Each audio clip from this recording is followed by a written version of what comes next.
Iya, waktu itu tahun 2016 ya. 2016 waktu itu memang pengen punya peternakan sebenarnya, punya sapi apa segala macam gitu kan. Tapi ternyata peternakan itu tidak mudah ya memelihara yang hidup. Terus kemudian ada temen yang kebetulan importir, dia bilang udahlah kamu bantuin saya aja jualan daging. Ah, gimana caranya gitu? Ya udah gampang kok, dia cara dipotongnya gini ini. Gitu. Ya udah, terus saya pikir lumayan deh, saya buat jualan di rumah, kebetulan punya freezer 100 liter gitu, buat jualan aja di rumah, ke tetangga segala macam kan, berarti untungnya nanti saya kan bisa free di rumah gitu kan. Gitu. Tapi memang waktu itu lagi the beginning of jualan online kayaknya waktu itu ya, orang lewat WhatsApp, lewat grup, tapi lebih kebanyakan ke fashion apa segala macam. Waktu itu makanan apa itu belum banyak, lebih ke fashion deh yang jualan-jualan gitu.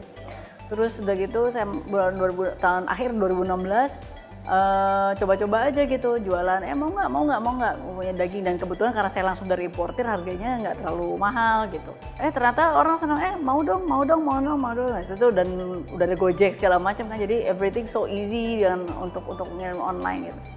Udah akhirnya dikirim, terus bulan pertama lumayan ya, udah dapat berapa ratus kilo gitu.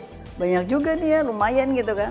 Udah dari situ mulai, terus mulai waktu akhir 2016, berarti 2017 ketemu lebaran kan. Kaget, shock gitu, karena sampai harus beli mesin waktu itu, nambah freezer, slicer apa segala macam gitu, karena peminat banyak banget, rendang ini segala macam gitu. Dan waktu itu kita benar-benar baru saya, suami, kakak, sama 2 asisten gitu. Ya kita ngerjain waktu itu sampai 3 ton atau 4 ton. Dan itu notabene di rumah ya. Gitu. Selama 1 tahun itu, 1 lebaran itu. Terus kemudian kebetulan nomor ruko di sini, akhirnya udah deh kita seriusin aja yuk kayaknya ini. Akhirnya saya suruh suami berhenti kerja.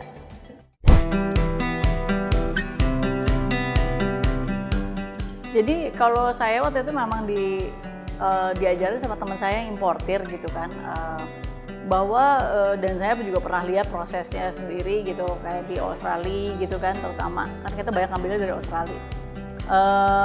Itu tuh memang prosesnya mereka itu tidak tersentuh tangan sedikit pun juga, semua alatnya tuh jadi dipingsanin, terus ada yang bismillah gitu kan, terus kemudian langsung diblok segala macam.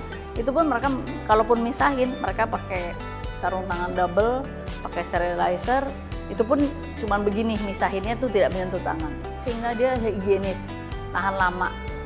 Kemudian dan dia langsung masuk keadaan frozen yang sangat maksimal gitu. Jadi kita terima tuh dalam keadaan bener-bener beku banget gitu. Dan expiry daging itu ya sampai 3 tahunan ya, 2 tahun 3 tahun gitu. Cuman ya di sini sih kita nggak ada daging sampai 3 tahun ya, karena terus berputar dengan cepat ya gitu. Jadi saya tertariknya dengan daging itu sebenarnya bukan mudah handle-nya, tapi ya nggak terlalu fragile. Yang penting beku dan tersil rapi, jadi itu lebih tahan lama. Kalau lokal satu ya harga lebih mahal ya, mungkin kan kalau di sini kan memang kita produksi nggak sebanyak di sana ya, jadi harga produksi itu lebih mahal gitu. Terus kedua sih karena mereka masih manual ya, jadi keep-nya lebih susah. Tapi kalau bagi saya sih sekarang, dan terutama kalau generasi sekarang sih, orang lebih mementingkan satu, halal, sertifikasi halalnya lebih pasti, kedua higienis gitu kan. Jadi generasi sekarang tuh udah nggak kayak orang-orang tua dulu yang harus dipotong langsung begini, ini bagiannya harus begini gitu. Kalau generasi sekarang tuh ya lebih halal nggak, harga gimana gitu. Yang ketiga bersih nggak, higienis nggak, ya udah. Yang keempat baru taste, rasa, fungsinya. Karena sekarang in terms of pengolahan kan sekarang teknologi udah canggih ya, bumbu udah macem-macem lah gitu loh. Bahkan saya tuh sekarang punya bumbu-bumbu yang ada dibikin sama teman-teman yang udah di vakum segala macam, yang untuk memudahkan mengelola daging gitu aja gitu. Saya sih membidiknya ke pasar menengah ya, walaupun karena untuk orang yang satu tadi yang menganggap mahal itu ternyata tidak mahal. Terus kedua tadinya mengelolanya susah juga ternyata sudah dimudahkan. Jadi sebenarnya dengan di JS ini sebenarnya nggak ada alasan nggak makan daging karena secara harga juga bisa terjangkau. Kedua juga terus kita juga kadang-kadang menyediakan paket-paket yang kecil-kecil buat kayak misalnya, aduh kalau 1 kilo kebanyakan, ya kan kayak steak kan beli 1 kilo kebanyakan, tapi terus dijual harga juga jadi mahal. Akhirnya kita jual kayak satuan-satuan pack kayak gitu-gitu. Di sini akhirnya pengennya harga tidak terlalu mahal dan yang penting sudah gampang diolah gitu loh. Tinggal terima jadi gitu. Untuk keluarga-keluarga kecil bisa dipack-packin misalnya per 250 gram jadi orang bisa sekali makan. Jadi kan semuanya memudahkan gitu loh. Jadi azasnya ingin memudahkan makan daging gitu.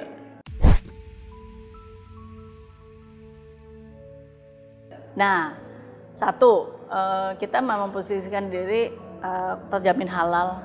Kedua kualitasnya.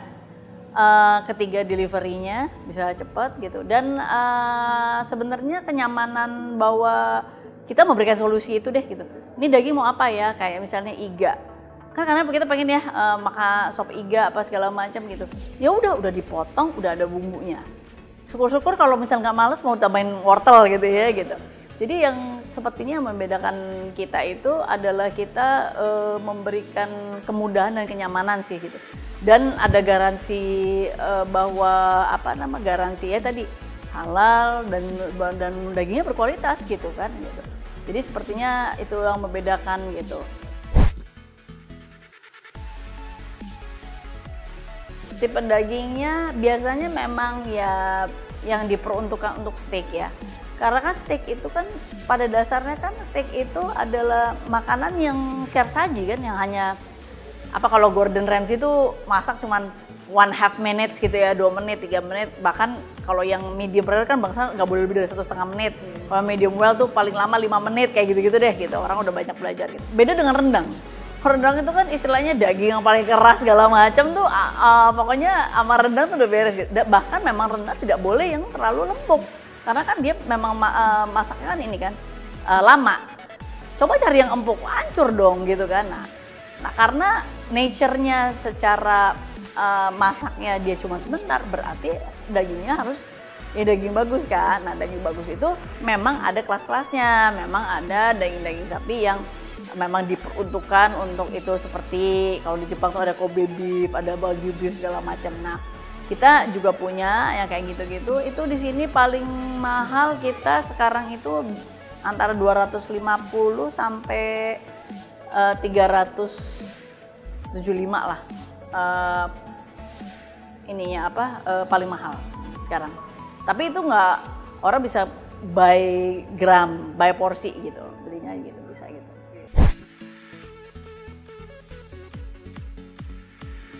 Saya pikir waktu pertama begitu mudahnya ya saya bisnis, kayak saya tadi bilang, saya pertama kali jualan aja langsung 300 kilo, saya pikir mudah sekali ya gitu. Tapi ternyata triknya di daging ini kan volume gitu ya, bukan margin, volume. Karena kalau margin berapa sih bisa jual gitu ya. Jangan salah, orang-orang wah ini lebaran, ada kalanya kalau kita mismanagement, the more kita produce ya, the more kita jual, itu semakin rugi. Itu semua orang daging tahu. Makanya sampai banyak sekali orang dari distributor akhirnya ini karena gini, emang enak jualan daging pertama, untung.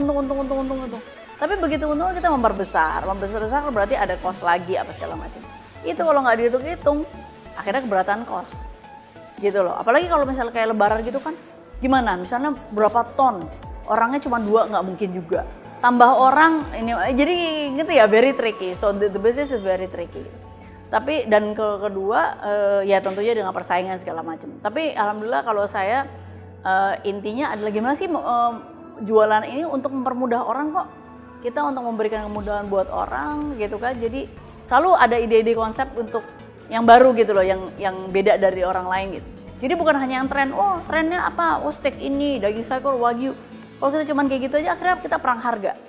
Akhirnya setelah ya 3 tahun, hampir 4 tahun ini malang melintang, akhirnya agak sedikit mulai pinter ya. Bener, tadinya sempat yang jualan banyak tapi hampir nggak untung gitu loh.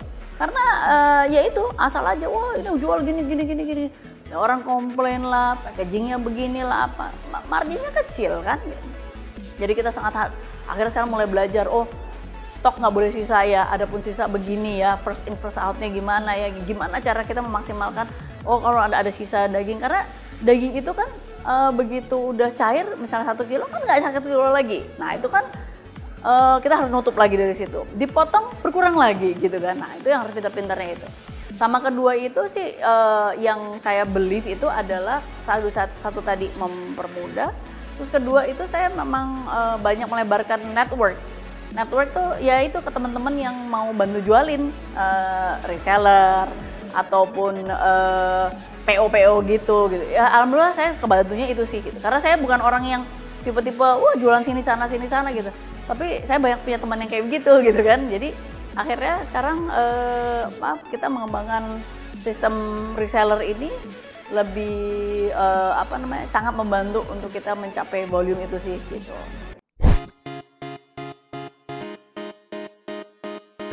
Yang pertama yang harus dipegang sih kalau namanya usaha ya, jangan putus asa. Udah jatuh bangun apa aja bisnis udah pernah ngerjain segala macam. Satu, jangan putus asa. Kedua sih fokus. Sebelum fokus suka dulu, harus suka dagang, suka jualan, suka makan, kan kayak gitu. Ada temen yang jualan karena dia seneng banget daging gitu misalnya, jadi dia ngerti berbagai macam daging, akhirnya udah deh gue jualan juga sambil bisa makan. Terus yang ketiga kreatif ya, harus kreatif gitu, dan itu harus cari celah-celah apa sih yang orang pengen, jangan ikut-ikutan sih. Kadang-kadang kalau aku lihat sih kelemahannya tuh anak muda itu ikut-ikutan, misalnya dulu lagi distro, handphone gitu kan. Tapi apa sesuatu misalnya mau burger kayak sekarang kita juga punya burger apa gitu yang beda. Oh orang pakai burger patty, kita pakai slice-nya Wagyu gitu ya. Jadi orang tuh enak, makannya enak gitu kan. Kalau kita stuck di satu produk aja rendang terus ya nggak mungkin dong gitu laku terus gitu kan. Diversifikasi produk kan. Ya tetap harus fokus di main produk kita. Kalau saya sih kalau zaman sekarang nggak kayak zaman saya dulu ya. Memang benar-benar harus door to door gitu. Kalau zaman sekarang mah gila, semua sosmed, semua online, apa-apa Android, istilahnya handphone murah aja udah bisa nge-link ke seluruh dunia gitu. Ya manfaatin dong di itu network. Ya harus rajin ya. Misalnya kayak saya dulu cari yang punya catering, ya kan kontak. Saya punya daging ini ya, punya build network itu. Harus rajin sih gitu, harus rajin gitu. Terus jadi sebenarnya bukan network itu siapa, kita yang create network kita sendiri kok gitu. Kita yang meng-create pasar kita sendiri gitu. Jadi kadang-kadang ada teman-teman ya yang nggak suka masak, misalnya kan ada yang saya nggak suka masak nih, saya jarang gini. Akhirnya sampai dia beli. Itu bagi saya itu udah perasaan. Saya akhirnya punya suatu network ibu-ibu yang memang malas masak, tapi udah tinggal praktis. Nah kan kejawab satu.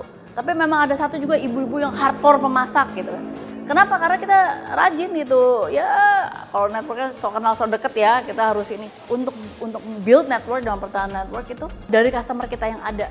Bikin mereka happy. Saya tuh masih punya customer yang dari 3 tahun lalu. Saya ada beberapa bisnis dan saya itu punya customer yang memang udah tahunan.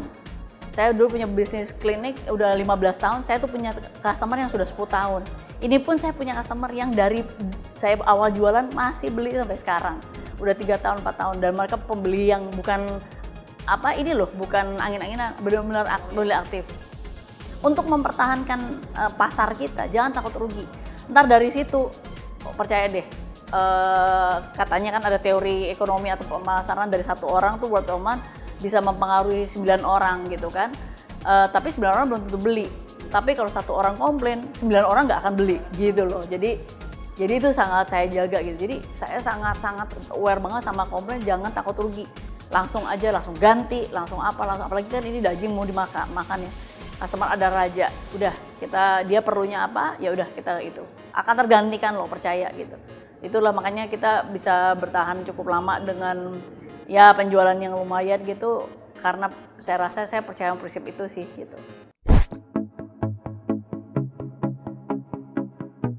Sekarang itu ya satu tadi ya, ayo semangat, harus bangkit gitu loh, bangkit punya jiwa usaha ya. Karena apalagi kan sekarang nih dengan ada pandemi segala macam kan, perekonomian itu sebenarnya bergerak dengan seperti itu. Bahkan sekarang banyak sekali influencer yang memberikan gratis kan ke produk-produk UKM segala macam supaya bangkit. Bahkan ada teman-teman yang gerakan sampai ada beberapa teman yang sini gue promosiin yuk usaha lo gitu, supaya ini beli, kita juga beli. Saya juga kalau ada teman-teman jualan, saya juga beli supaya apa, muter antara kita aja kayak zaman dulu ya, barter gitu. Supaya kita hidup nih semua dengan kondisi seperti ini gitu. Jadi jangan langsung down gitu, kayak kemarin, waduh kok usaha kayak gini. Ada kok segala macam kesempatan. Akhirnya kalau kayak saya kemarin, akhirnya jadi kreatif, bikin yang sudah siap masak, yang orang juga nggak takut ya kalau takutnya kan virus apa segala macam. Terus yang kedua, cari banyak channel. Sekarang itu semua bisa tanpa modal. Nggak beda dengan zaman kita dulu tuh paling nggak modal dengkul. Sekarang itu cuma pencet aja bisa jadi reseller segala macam. Ayo manfaatin dari situ aja. Dari situ kumpulin modal. Udah modal tuh kan bukan hanya uang ya. Keberanian loh, keberanian untuk menjadi pengusaha itu juga modal gitu. Kumpulin itu, ternyata gue bisa jualan, ternyata gue bisa bakat jualan ini segala macam. Mungkin baru, kalau saya dulu baru deh beli freezer 1. Banyak kok reseller yang cuman tadi dropship akhirnya Mbak saya mau nyetok aja deh sekarang. Ya nyetok aja, ternyata di saya tuh yang ini laku ya gitu. Udah dia boleh nyetok sekarang, dia mulai dropship gitu. Akhirnya dia sekarang, kok gue paling gak seminggu sekali anak gue bisa makan daging. Akhirnya jadi ke situ. Jadi ya tipsnya sih itu sih harus mau mencoba dan benar-benar jangan berhenti gitu, nggak boleh putus.